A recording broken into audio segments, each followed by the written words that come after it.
Hello, Scream Stories family. I'm on a mission to collect the spookiest stories from around the world, so you can enjoy your daily dose of horror. Please support the channel with a like, a quick comment, and a subscription. It really helps us out.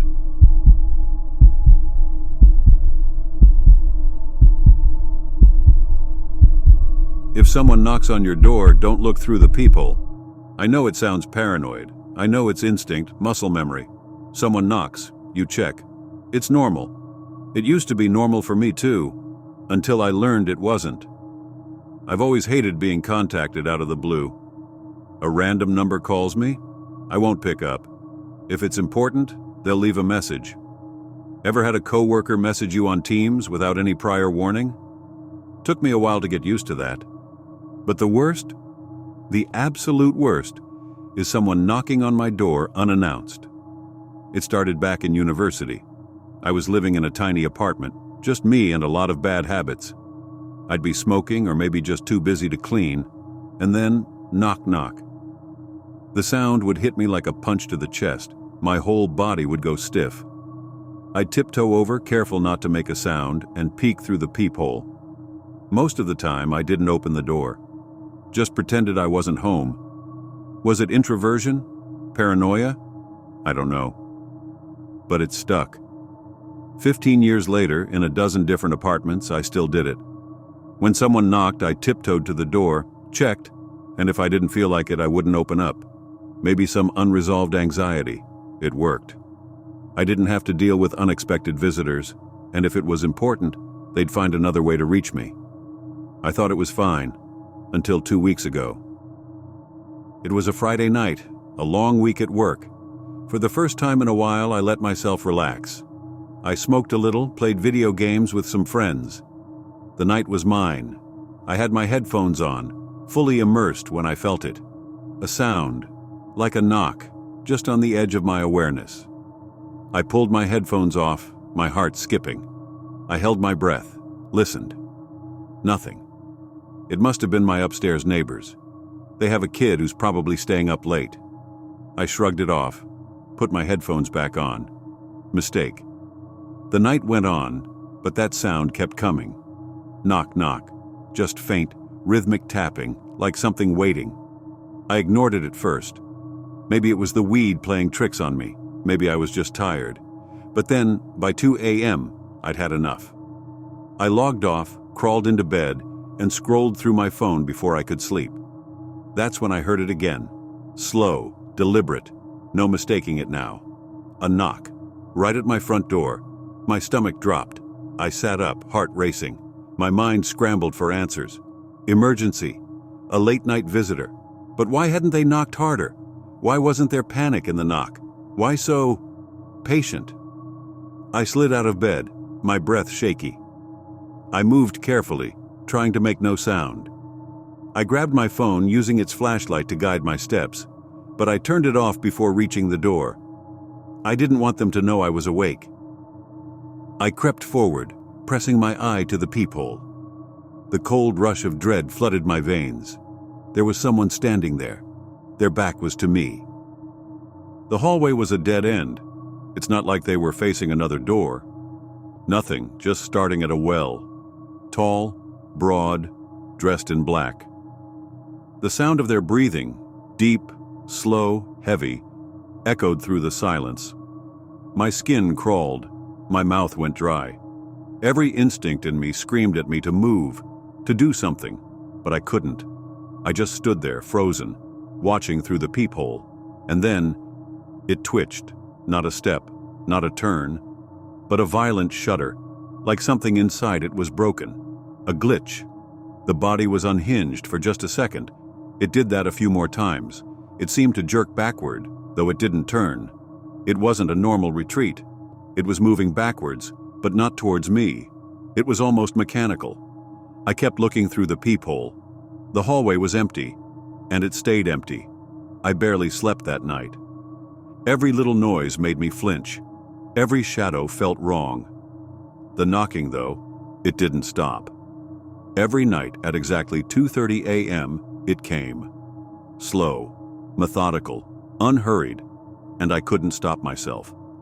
I crept to the door, heart pounding, and peered through the peephole. It was always there, always in the same spot, always facing the wall. The second I saw it, my stomach would twist with dread, like ice spreading through my veins. But still, I'd check. I had to. Maybe I thought if I didn't, it would get worse. My bad habit had the best of me, and I truly couldn't ignore it. I know what some of you are thinking. Why didn't I call the police or go stay somewhere else? Well, I had nowhere else to stay, and what was I going to tell the police? Some guy knocks on my door, and I don't answer, and then he leaves me alone. This was definitely creepy, but it was probably some stupid prank that's gone too far. Last night, though, something changed. The knocking started like usual, the rhythmic tap, tap, tap against the door. But I was already in bed. I hadn't fallen asleep yet. I sighed and rolled over, ready to check it as I always did. But this time, when I looked through the peephole, there was nothing. Nothing at all. No one stood in the hallway, no tall, broad figure, just empty space.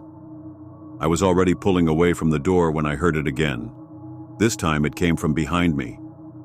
The knocking was at my bedroom door. My blood ran cold. My body froze. The knocking came again, slow and deliberate. I turned my head, panic rising in my chest. The hallway was dark, the bedroom door shut tight. Knock, knock, knock, louder, rattling the wood. My legs trembled, and I frozen between my front door and my bedroom door. I didn't know what to do. The doorknob turned. I stumbled backward, gasping. My heart felt like it was about to explode. The air grew thick, suffocating. My breaths came in shallow bursts, like I couldn't get enough oxygen.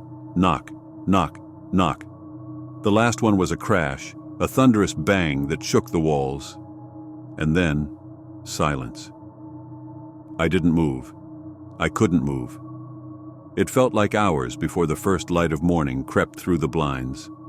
Only then did I dare go into my bedroom. It was empty. Tonight, I know it will come again. But I won't look. Not this time. Because I know, if I do, I won't be looking at it. It will be looking at me.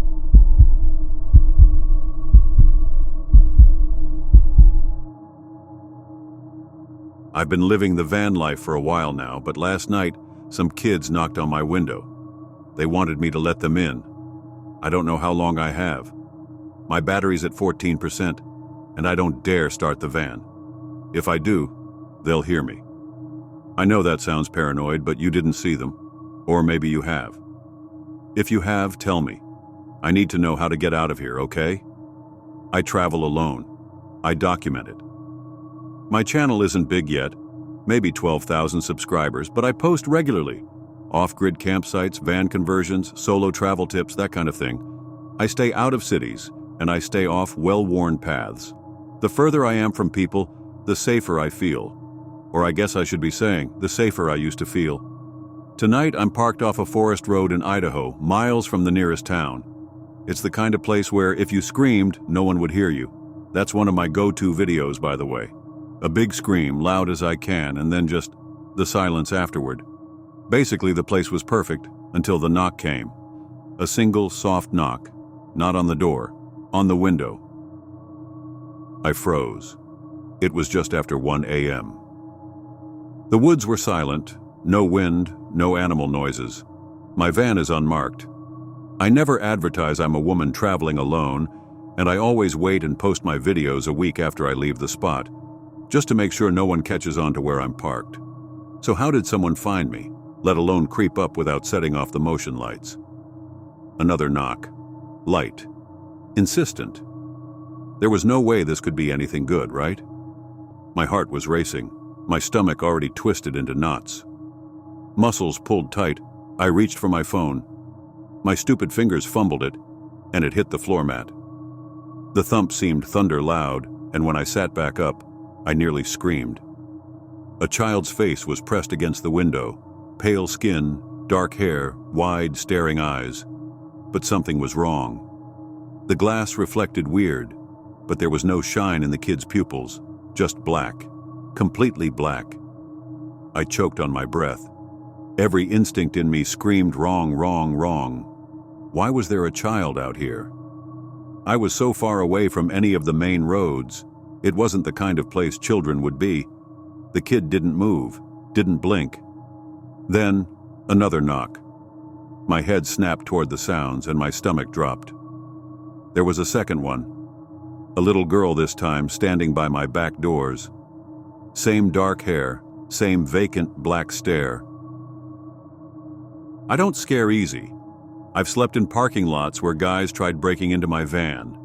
I've camped in places where the only sounds were coyotes circling. I'm not an adrenaline junkie, but I'm also not just starting out. But this was something else.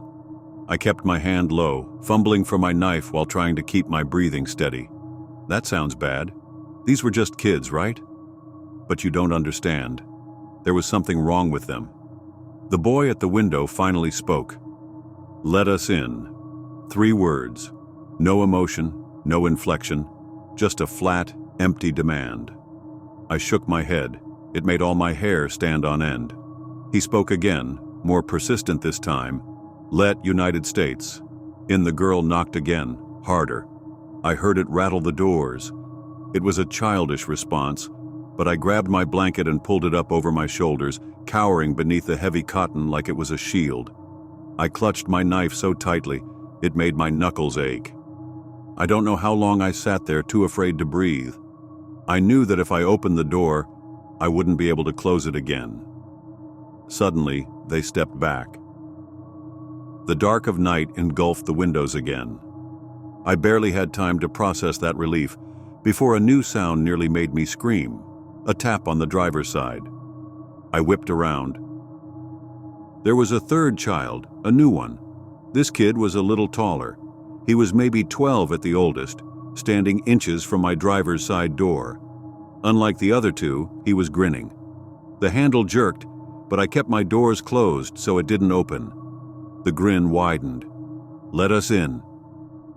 The same 3 words again. It wasn't a question, it was a demand. I don't remember grabbing my keys, but suddenly they were in my hand. I flipped the ignition. The dashboard lit up. My heart slammed. If I had to, I'd run them over. But the engine didn't start. I turned the key again. Nothing. Nothing. The battery was fine. The gas was full. It had started just fine this afternoon. But right now, the van wasn't starting. And the kids, they were still standing there, staring, smiling. I reached for my phone, fingers shaking. No service. Then the tapping started again. Every window, every door. A slow, measured rhythm. Knock, knock, knock. I must have blacked out at some point because the next thing I knew, the van was filled with light. Sunlight. I woke up still clutching my knife. My doors were locked. My keys were still in the ignition. My phone was in my lap, battery at 23%. I risked a glance outside, but there was no sign of the kids. I opened the driver's side door, heart hammering. The air smelled like damp earth, pine, a beautiful, misty morning. My tires were untouched. There were no footprints in the loamy soil. It was like they'd never been there at all. But they were. I know they were.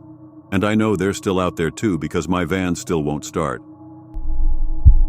And I'm worried that tonight, the knock will come again.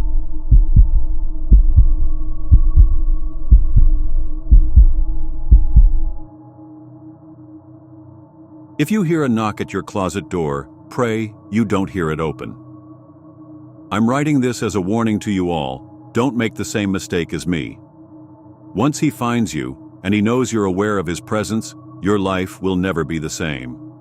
My name is Jeremy, and this is a story of the experience I had last night, after he, or it, showed up.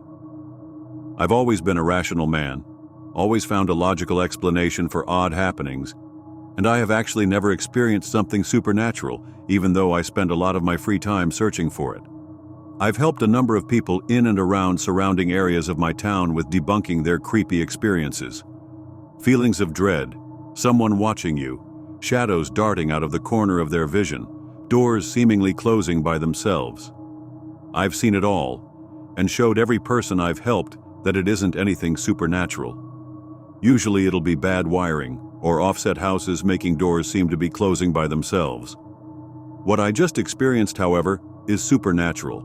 I can't explain it, and it's more terrifying than anything I've ever been through in my 32 years of life. It happened when a coworker came in looking sleep-deprived for a few days, so I checked up on him. "Hey Jim, you all right? You look exhausted lately." I tried not to sound too judgmental. He looked at me with baggy eyes on the verge of tears. "Oh, hey Jeremy, I'm fine, just not sleeping well lately." He avoided eye contact. "Do you know why?" I asked curiously. "You wouldn't believe me if I told you." He sounded defeated.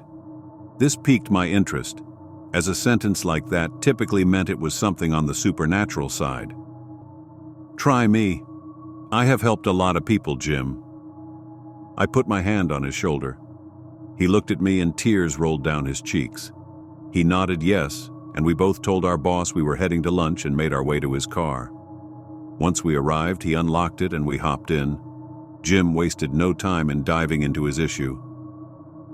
"I keep seeing this man in my room at night," he began. "He knocks at my closet door. Some nights he just sits there and knocks. Others he comes out and crawls in bed with me."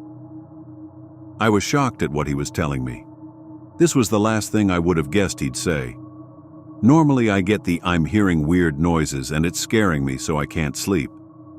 This was something I wasn't used to hearing, and I was completely in awe at his experiences. When he crawls in my bed, he puts his face inches from mine and he just snickers or giggles like an excited kid. He continued. "Other nights he shouts in my face, threatens to tear me apart. At first it happened for maybe an hour or two, but now it's all night." Jim had tears rolling down his cheeks at this point. I could tell he was on the verge of a breakdown. "How about I come over tonight and see if I can help in some way?" I offered, wanting to see if this man was real or not. "You don't have to. Just read this. After it gets dark, he'll come to you." He reached in his pocket and pulled out a crumpled yellow piece of paper. I hesitantly took the piece of paper and went to open it. "No!" Jim shouted. "Sorry. Just please, not here." I quickly stuffed the paper in my pocket and apologized to Jim, not thinking about it setting him off if he was this terrified. We said our goodbyes and went back to work, not talking to each other for the rest of the day. It felt like it took forever, but 3 p.m. finally rolled around and I clocked out for the day, forgetting about the crumpled paper in my pocket. After getting home, I did my usual routine and house chores, and before I knew it, 8 p.m. hit, and I was getting around for bed. After laying in bed watching Netflix for an hour or so, I decided to get into my pajamas and go to sleep. As I was emptying my pockets, I found the piece of paper Jim had handed to me. I stared at it for a minute, trying to decide if I should open it or not. If by some teeny tiny chance this was real, did I really want to put myself through something like that? "Come on, you're a grown-ass man. He just freaked himself out, that's it." I laughed at my hesitation. I opened the paper and read the scribbled handwriting in my head, just to be safe. "Manju obunnas waima fuente." I stared in confusion at the writing, looking for more. I flipped it over to see if there was more, but that was it. After a few seconds, I laughed out loud to myself. I wasn't sure what I was expecting, but it wasn't a couple words of gibberish. I tossed the note on my stand and turned my lights off, feeling relieved that that's all that was in the note. I dozed off shortly after. Knock, knock, knock. I sat up in a panic as something woke me from my sleep. I scanned my room but didn't see anything, so I listened closely for any other noise. The house was totally silent, and it stayed that way for a couple of minutes. I decided it must have been something in my dream I heard and it woke me up, so I tried to go back to sleep. As soon as my eyes started to get heavy with sleep again, I heard it. Knock, knock, knock. I sat bolt upright in my bed, my heart now pounding in my chest. I looked around for the source of the noise but couldn't see anything. It was pitch black. I thought about reaching over to turn my lamp on, but my gut told me not to. I needed to remain still and act as if I were sleeping.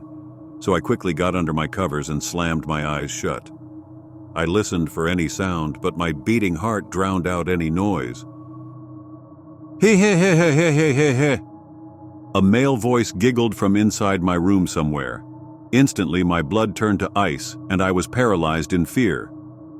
Now that my brain was fully awake, thoughts of Jim's story and the note flooded my thoughts. I cursed myself for being so stupid and reading that damn note. The creaking of a door in my room filled the silence, and I was filled with dread. I could sense another presence in the room, and I was utterly terrified. I'd never experienced anything quite like it, a level of primal fear. The giggle erupted the silence, much closer this time. The air in the room felt heavy with evil, and I knew I had dabbled into something I had no business getting into. This wasn't just some ghost or whatever. This thing was pure evil, and it felt powerful. Thump, thump, thump, thump. It began to run around my room, getting close to me, then turning around and running away, like it was playing a game. I sobbed quietly as this thing ran around giggling for what must have been hours. At one point, it even tapped my head as it ran back and forth laughing. I expected at any moment it would just attack me and kill me, but it never did. It seemed for now it was having its fun scaring the living shit out of me. I don't know what time exactly it was, but eventually I heard its footsteps stop and the closet door slam shut. I didn't dare look. I was too afraid of seeing what this thing looked like. I hid under the blankets until my alarm clock blared and it was time to wake up. I slowly peeled the blankets down from over my head and scanned my room. I didn't see anything, so I quickly flipped my lamp on in my room, confirming I was alone. I broke down in an uncontrollable crying fit of relief and shock. I couldn't believe what had happened. After getting over the initial shock, I got up and got around for work. After shaving and brushing my teeth, I still looked like hell, like Jim did. I left for work and had to fight hard just to stay awake for the 15-minute drive. Once I pulled into work, I splashed water on my face and made my way inside. I looked around for Jim and found him in the break room. As I walked up to him, I noticed his eyes no longer looked baggy, and he actually looked like himself. He looked over at me as I dragged my feet into the break room, and sympathy shone in his face.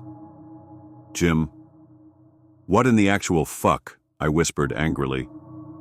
"Look, Jeremy, I'm really sorry, man." His eyes began to water. But I couldn't take it anymore. I was afraid he'd kill me. "What do you mean you couldn't take it? What did you do to me?" I grabbed the collar of his jacket. He held his hands up in defense and fear shone in his eyes. "Look, Jeremy, all you gotta do is get someone else to read that. Doesn't matter if they read the piece of paper or anything, just that they read it. It'll pass on to them," he whispered frantically. I released my grip and calmed down a little. "You swear to me that's all I gotta do?" I grumbled. He nodded quickly. "I swear." I swore under my breath and stormed off. After trying to work but not able to focus, I eventually told my boss I wasn't feeling very well and had to go home. On the drive home, I fought with myself internally on what the hell to do. Could I really pass this on to someone else? Could I live with myself? After getting home, I pondered on what to do for hours. Eventually, I decided I couldn't risk going through that again. I don't know if eventually it'll kill me or what. So here I am typing this up now. Obviously, I made up my mind on what to do. I deeply apologize to whoever ends up stuck with this.